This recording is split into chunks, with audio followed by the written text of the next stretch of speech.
Welcome to Wanna Bet, the daily gambling game show that takes betting seriously, but not much else. Get our favorite plays on the totals, sides, props, exotics, and futures to jump on now. So let's get it started with Jason and Ben. Let's get it started with Jason and Ben. Let's get it started with Jason and Ben. Subject custom care calls about the concept felino. Let's get it started with Jason and Ben. Let's get it started with Jason and Ben. Well, I hope everybody is having a good start to their day, or maybe in some places it's not the start of the day. Maybe it's the middle of the day. Maybe it's late in the day. Here in the East Coast of the United States of America, it is just before noon, and we're coming to you a little early because I did not look at these kickoffs far enough ahead of time to alert Bartwood Ben sooner. Some of the UEFA World Cup qualifiers that we like are kicking off at noon here, and so we wanted to get you these plays before those games kick off. I want to take a little more time to talk about how we did some things yesterday, and we're probably not going to have time today because I'm a little up against it, and I want to get you these guys, these bets before these games kick off. But if you didn't see yesterday's show, I think it's worth checking out. It's something we're going to do more of in the future. I've been in a rut. Ben's been hot. There's a game that I knew we both were going to be all over. We workshopped it here. Ben helped me with a plus money parlay that hit. Ben put together off of, as we went back and forth, a couple other parlays for you guys that hit. And look, I ultimately, if I was doing a little better right now, would have jumped a few things that we talked about and tuned you guys onto that hit. Tari Easton got the 6 rebounds. Şengün went well over the 10 or 11 rebounds, ended up getting 13. The way we played it, Şengün 8, Adam 6, Houston minus 9.5. That plus money hit easy for us. I was, again, really close to taking Şengün up higher. We talked a lot about that. Really close to adding Eason in. Maybe some of you guys did that. I hope you did. Really, every way we attacked that game, Ben, turned out to be beneficial, except for me getting 9 rebounds out of Steven Adams, who only played 17 minutes, did not get a rotation in the fourth quarter, faced the Wizards starters in the third quarter because the Wizards starters played the entire third quarter, so we didn't get the matchup we wanted. He had 8 rebounds at the half. I needed one more rebound from him. In the third quarter, he's at the top of the key, playing the pick and roll game, setting screens, not under the basket as much. Hey, that's how it's going for me right now. If he plays his normal 23 minutes, and we thought he might play more in a blowout, I think he's well over 10 rebounds. So I'm still under. I'm still in the red for the history of this show. But way Ben's up over 50 units. We're having some technical difficulties today. Don't worry. The bet slip will be back tomorrow. But Ben, I thought it was a beneficial exercise yesterday. Absolutely. It also, as Jason said, he didn't end up going with Tari Eason, but we had a long conversation about it. I was like, I don't know. Jason did give that out. And we've had people message us before and comment before that their book that they used didn't have a certain line, so they took something else and ended up cashing off of us. And ultimately, our goal is to cash bets for you. That's what we want to do. Yeah. Right. And give you guys good thoughts and everything like that. And when we do break something down like that, we jump on it a bunch of different ways. Now, one of you might have heard a play that Jason said, like Tari Eason, that I was like, I don't know. And said, you know what? I'm going to take the 6+ and plus money. I'll take that risk. And you cash. Now, you also could have taken something else that didn't cash and been like, but it's discussion. It's good for the show. It's good for the bettors. I thought it was a really good exercise. Yeah, and it's something we'll definitely do more of, and it's frankly something I should have done sooner to try to break my skid. Okay, so again, we'll have the bet slip up tomorrow. I sprung this on Ben. I wasn't prepared. I thought these matches were kicking off at 2:45. Not all of them are. It's my fault. I should have had the betting slip ready. No, it's my fault. It's my fault. All right, first down. I'm going to go through this pretty quickly because, again, I want to get to some of these soccer plays, obviously, before they tip off. Give me Houston Christian laying 8.5. Why do I like this? Because Houston Christian's been a monster covering team. They're playing Louisiana Monroe, who stinks. I'm not going to tell you Houston Christian is great shakes, but Houston Christian is nationally significant to me because they are 13-5-1 against the spread facing non-conference opponents since 2023.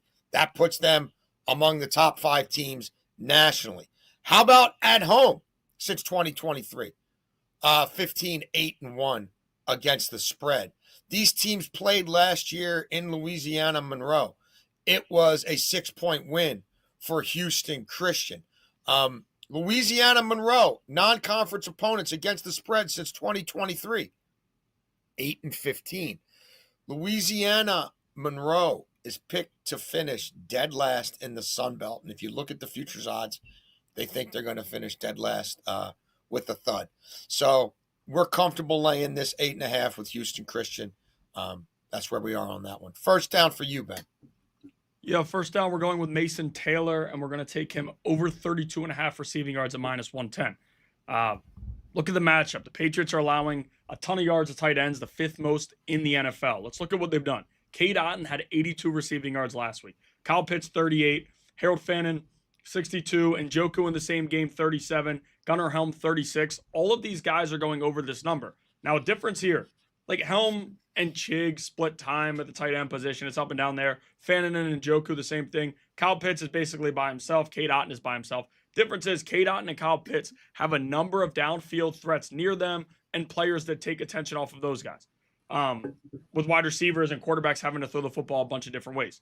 Let's look what the Jets have now with Garrett Wilson out. Really nothing. I mean, it's a bunch of younger guys trying to figure it out. And I think it's going to be Fields that plays tonight, but I don't care who the quarterback is for this situation because either one of them is going to have to go to Taylor. And honestly, for this bet, it would probably be better if we had Tyrod because he likes to throw to Taylor a little bit more. But we have seen in some of Taylor's biggest weeks, it was when Fields was able to get the football out. Difference is he's completing 7 passes a game over his last few starts. So that's the only risk here. I do like 2 receiving props for the Jets. They're going to be playing from behind. It's not going to be like last week where they can run late and do those types of things. They're going to have to throw the football, and the young tight end has to be involved. I like Mason Taylor over 32.5 receiving yards.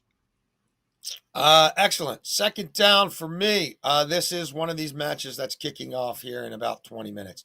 I like Iceland 2 ways today against Azerbaijan. We're going to lay the 1 goal, so which means if they win by 1, we push. But Iceland -1 will get you plus 167 over at Bet365. It's the best odds I usually find for soccer. We also have played Iceland -2 at plus 350. Again, they'd have to win by 3. Well, when these sides played in Reykjavik last cycle, it was a 5-0 win for Iceland. Iceland has everything to play for. They're 3rd in the group. Their match kicks off early at Azerbaijan. Okay, later in the day, France plays Ukraine. That's the 2 teams atop of Iceland. They want it. You get the 2nd in the group, you know you're going in through at least a playoff opportunity to get to the World Cup. Like, they've got to run up the score on Azerbaijan, and these matches not kicking off at the same time means there's no scoreboard watching. It's fully focused on them trying to beat this squad 5-0. Little tougher to do at home, but Azerbaijan's the worst team in the group. They have nothing to play for, and they've conceded the most goals, 11 in 4 matches. Iceland have scored 11 times in 4 matches. They've got the most goals scored of anybody in this group. Iceland played France really tough last time out, the best team in this group. They just have a +2 goal differential, though. They've allowed 9. I don't think Azerbaijan's getting many on them, but they've allowed 9. That's a problem. So, again, goal differential, goals scored really matter here. They've got everything to play for. I looked at the lineup before this. We went live here. It's a full A-team lineup, as expected. I don't think they're letting their foot off the gas until, again, they score 3 or 4 goals. 3-0 would be brilliant. If you want to pick a score line to sprinkle on, that's probably the one I'd choose. But go Iceland. Second down, we're going to the NFL. We're sticking with the NFL bunch today until overtime. But we do have Stephon Diggs over 55.5 receiving yards at -110. Last week, Kayshon Boutte was out. He's still out this week. And we saw Diggs have 8 targets. Went under this number with just 46. He's over this in 4 of 10 games. That being said, in a matchup like this on prime time against a team where different players, but Diggs has had a lot of success in his career from his time with the Bills and all of those years, I do expect Diggs to show up in a big way tonight. As I said before, Boutte is out. He was out last week. Diggs had 8 targets. In games where he's had 7 or more targets, he's cleared this in all but 1, and that was last week against the Buccaneers. Now, the Buccaneers defense, number-wise, is not as good as the Jets against the pass, but the Jets just moved away to massive contributors on defense. It's going to change the way they play things. We know Drake May is willing to deep shots. He can hit Diggs across the middle of the field. A lot of different ways Stephon Diggs can beat you. And without Booty, like, he's got to go his way. And Booty was like a more of a big downfield threat, changing the game like that. I would expect to see 7+ targets again. And as I said before, when he gets 7+ targets, he's cleared this in all but one, and that was the weird matchup last week where he still had 5 receptions, just 46 yards. The Bucs are a good tackling team. With what's left of the Jets, I don't trust them to stop anything, quite honestly. Yeah. So I do like Stephon Diggs to go over 55.5 receiving yards. Sweet. Third down for me. I'm not on this game in a ton of different ways, but there are 2 ways that I'm playing it. I like the Jets under 20.5 total points and Justin Fields to rush for at least 30 yards. That's -115, not super sexy. Look, the Jets, bottom 5 in the league in offensive points scored. Are they going to get multiple special teams touchdowns in this one? Well, maybe. I mean, it has happened. But if that doesn't happen, forget about it. You look at what's happened with the Patriots since Christian Gonzalez has come back. They're 6-0, allowing 17 points per game. And that's facing a lot of higher caliber opponents than this one. The reality of Justin Fields, and I'm a Fields truther, he has 60 passing yards or less in 4 of his starts this year. Like, if they get behind, when they get behind, they're really not going to be able to throw themselves to a lead. I don't think Vrabel takes his foot off the gas easy here. And I think you're looking at a lot of field goals for the Jets. So if they get to 21 and they score multiple touchdowns, okay, I'm probably going to lose this bet. As for the Fields running part, he's done this 5 times this season, run for 30 or more. He's been routinely rushing at least 7 times. This is his last stand. If he doesn't activate his legs to save his job now, he never will. We know Tyrod Taylor, the backup, can't run. And, like, we really haven't seen New England face many running quarterbacks at all this year. Josh Allen ran 9 times for 53 yards on him. When Fields has played division opponents this year, 5 rushes for 49 yards, 7 rushes for 81 yards. So we like that. And look, we also think this is very likely a smash spot for New England. Is that 12.5 a big number? Sure, it is. But let's lay the 12.5 and pair it with May to throw for 240 yards. That will get you plus 208. May's done this 7 times this year. He's done it in 5 of his last 6 games. The Jets traded away their number 1 corner. They traded away their interior defensive shit kicker. I just don't think Aaron Glenn has proven to be the defensive mastermind that we may have thought he was in Detroit. That defense has been better since he left. And Drake May's in incredible form right now. And he's averaging almost 260 passing yards per game. Even if they do run the score up a bit, even if they take their foot off the gas in the third quarter, I think he's going to find opportunities to hit a bunch of different people. I don't know exactly who besides Diggs because Henry hasn't done it. But collectively, he's been doing this, and I think he will continue to do this. They'll find a lot of joy throwing the ball. So Spotify's Pats laying the 12.5. Drake May, 240 or more passing yards, plus 208. Third down for me, we are going to go with Breece Hall over 15.5 receiving yards. I mentioned it before. We're going to be going with 2 guys in that passing offense, which is a risk with how things have gone lately. But he was over this in 4 of his first 5 games. They were getting him the football a bunch. Since then, he's over in just 1. Now, that one was last game where he caught 1 pass for 42 yards. And they don't trade him at the deadline because it was, I mean, there were rumors. We don't know the exact conversation, but there were rumors that they wanted a little bit of an earlier pick from Kansas City.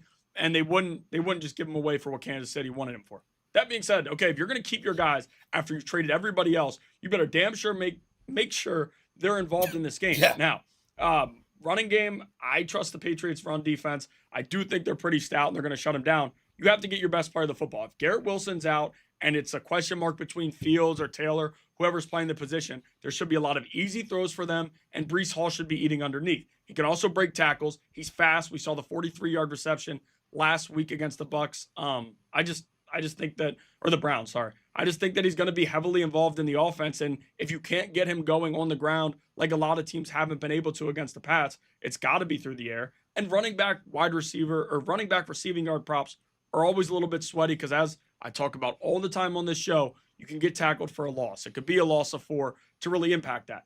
If he has the day that I'm expecting him to have where he has 4 to 5 receptions like he was doing in the first 5 weeks of the season, and reminder, Justin Fields was playing quarterback for those games. Now, Tyrod Taylor will throw the football more. He's not going to run as much as Fields, but it's not like a complete difference. And the last few weeks, he hasn't been doing it. I still don't think that really matters. Fields will go his way if he has to.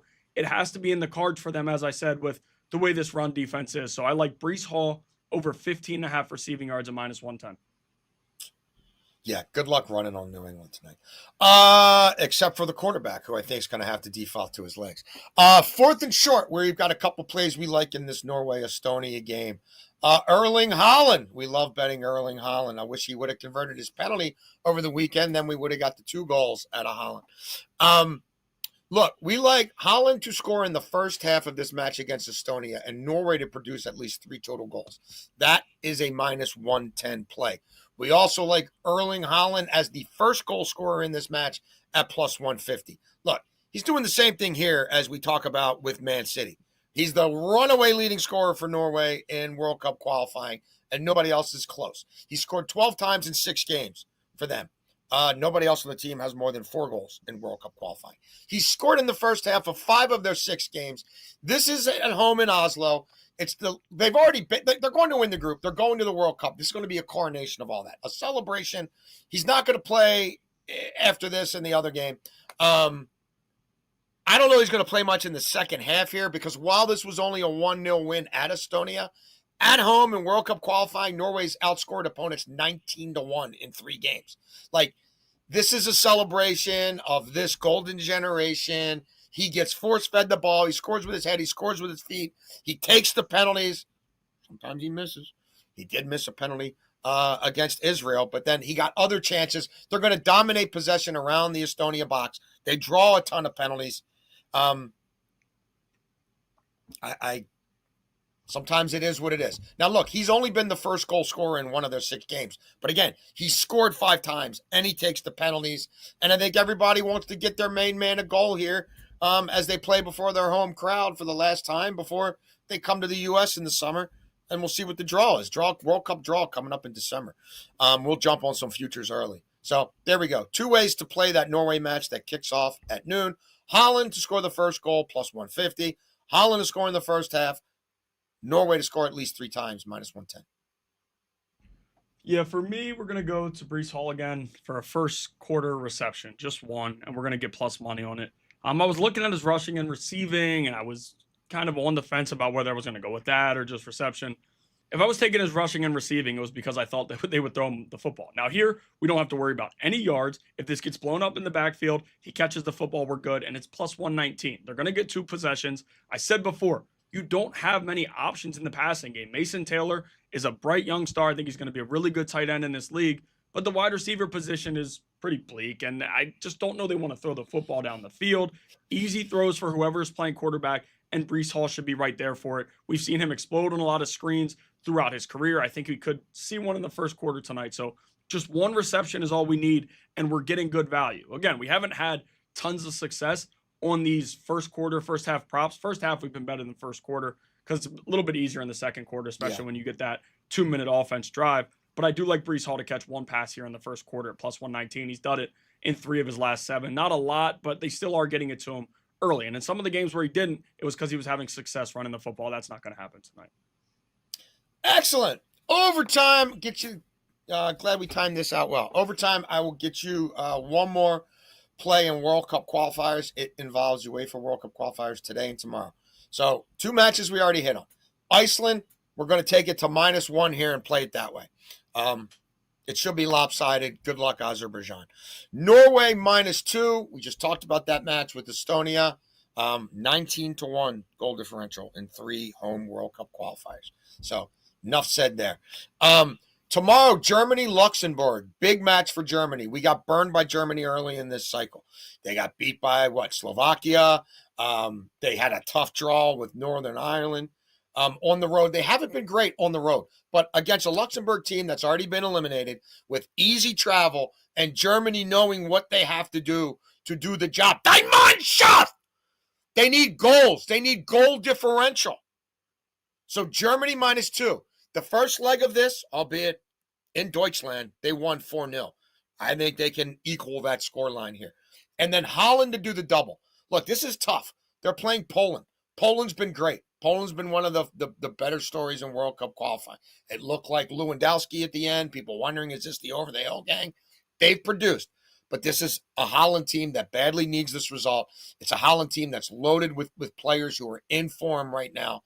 And this is not like a team that can coast.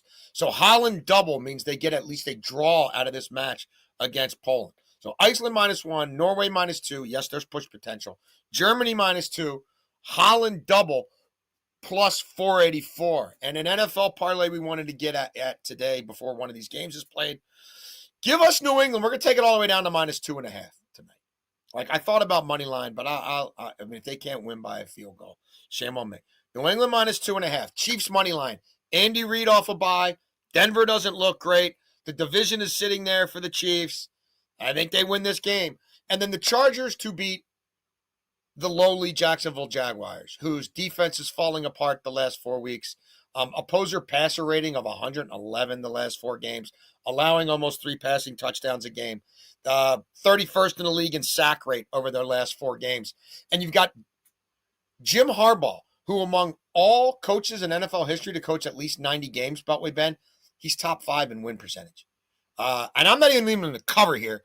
I just need him to go to Jacksonville and win the game. So Chargers money line, Chiefs money line, Pats to win by 3 plus 183 for the Apple Bottoms and the Spotifyers. We're going to go for the NFL first, and then we are going to give out 2 NBA plays, a parlay, and just a regular play that I like. I figured I'd just put them in together at the end. Stephon Diggs, 30-plus receiving yards. Mason Taylor, 20-plus receiving yards. And Breece Hall, 2-plus receptions, plus 117. We've given out all these guys at the regular numbers, but we're also going to take them here for this. Stephon Diggs, 30-plus. He's doing it regularly, even in the games where he's not going there. As I said before, with Booty out, I don't see how Diggs is not heavily involved in this offense tonight. That's 2 catches for him, quite honestly. Mason Taylor, 20-plus receiving yards. This is the one that gets us to where we want to be because his number is 32.5, and it's kind of tight, and your 12-yard difference is not too much in the NFL. That being said, he's cleared 20 in more games than not. We also always have that opportunity late in the game. If he's got 5 yards heading into the fourth quarter, I still feel fine with this 20-plus. They're down 2 scores, a lot of easy throws to the tight end. He did it for us earlier in the year when we had him. It was a sweat. It was like the last drive or the second to last drive. He's a young tight end. They want to keep him involved. And then Breece Hall, 2-plus receptions, plus 117. Listen, I've talked about Breece Hall on this show 50 times here. I don't know how he doesn't. I want to look at his regular receptions right now because that's a play that I probably should give out. 2.5 at plus 108. You know what? We will make that an official play as well. Breece Hall, over 2.5 receptions, plus 108 is an official play. But this parlay here, Stephon Diggs 30+, Mason Taylor 20+, and then Breece Hall 2+ receptions, plus 117. Now, as always on these NFL Thursdays, I like to give out an NBA parlay because we've had success with it, and I will also give out an official play. Devin Booker 20+ points, Devin Booker 4+ rebounds, Brandon Ingram 15+ points, plus 108. Brandon Ingram has been a dog for us. He's cashed a bunch when we needed him to. He's a true scorer for them. They have a lot of guys who are still figuring out their roles even in years 5 and 6 in the NBA. Brandon Ingram knows what he was traded there to do. He's going to score, and he's done it in a lot of games, so I don't have any issue taking him here. Devin Booker, 20+ points, has done this in all but one. Don't look now, but the Suns are playing pretty good basketball. He's a big reason for it, and they're matching up with the Pacers, who are awful. They are terrible at basketball. They've allowed teams 114+ points in a ton of games. When they traded for that first-round pick back last year, I remember it happened late in the year, and everybody's like, are they punting for next season? It certainly feels that way because now they have that first-round pick again, and it's looking like it's going to be pretty good. So Devin Booker, 20+ points, 4+ rebounds, and Brandon Ingram, 15+ points, plus 108. Now, the one play here that we're going to do as an official play, his regular number, Devin Booker over 39.5 points, rebounds, and assists, at minus 122. He's over this in 3 of 6 this month. In the first month of the season, he was over in like 5 of 7, scoring a lot more in those games. Now, we haven't seen the 30+ point game more than once this month. He's due for it. And against the Pacers defense, who, as I said before, is really struggling, I think he gets it tonight. Now, we're adding rebounds and assists in because even in some of these 30-point games that he's had this year, he's added 10 assists or 9 or 8. And then the rebounds, I like his rebounds a lot tonight because you're facing a Pacers team allowing the 3rd most rebounds in the NBA. They've gotten a little bit better, but it still struggles. And now you're telling me Mark Williams, because it's a back-to-back and the minutes he played last night, might be sitting out again. I just think it's going to be a heavy dose of Devin Booker on the offensive end, the defensive end. every way we look at it. And 39.5 will not be there. So I would take it now. Yeah. And this is also the benefit to people watching the YouTube earlier in the day. Go to our YouTube because that is the first place these numbers are always set there. Yesterday, we had somebody comment, DeAndre Hunter's 4 rebounds or over 4.5 rebounds is minus 192. I went right to Bet365 to double check, and it was minus 140. You have to shop around. When we tell you to shop around, we're not giving you fake lines. It's not what we're here to do. Right. Now, if you watch this show or listen to it later in the day, it might have changed, but that's the reason you want to be in here on YouTube at 11:30 or at noon watching the video. Now, you could still listen to what we do later, and we want you to listen there. And a lot of lines don't change too much. But some of these, like this one, where we're already seeing a little bit of juice, those usually extend in the NBA as the day goes on. Absolutely. All right, that's the show. Again, we will be workshopping some more bets in the future. Sorry about the Steven Adams. I could have really plus 207 for one more rebound. That You should be sorry. They should. The fact that doesn't cash. I mean, yeah. But again, if you guys did enjoy that discussion, let us know. We can dive deeper on that. That stuff. And if you're out there and you did put together like Adams 8+, Şengün 11 or 12+, Eason 6+, and the minus 9.5, let us know, because it's about trying to inspire something in you guys or spark something, and you go and run some different numbers and you take it a little different direction. You put your spin on it, and hopefully you cash more than we did. That's our goal. Nothing else. We will be back tomorrow, probably. I think I'm okay on World Cup qualifiers tomorrow, but I'm going to be playing some, but they're like 2:45 games. Gotcha. None of the noon starts. So we could do noon if that works for you. Some college hoops, some NBA, really light NBA card today, but there's some stuff in college and NBA hoops that I'm definitely going to be on tomorrow. Some NFL plays we want to get you before Sunday, because I know some of those lines are going to move. And again, UEFA World Cup qualifiers. So you want to bet, we want to bet. We really appreciate you betting with us, and we will see you tomorrow.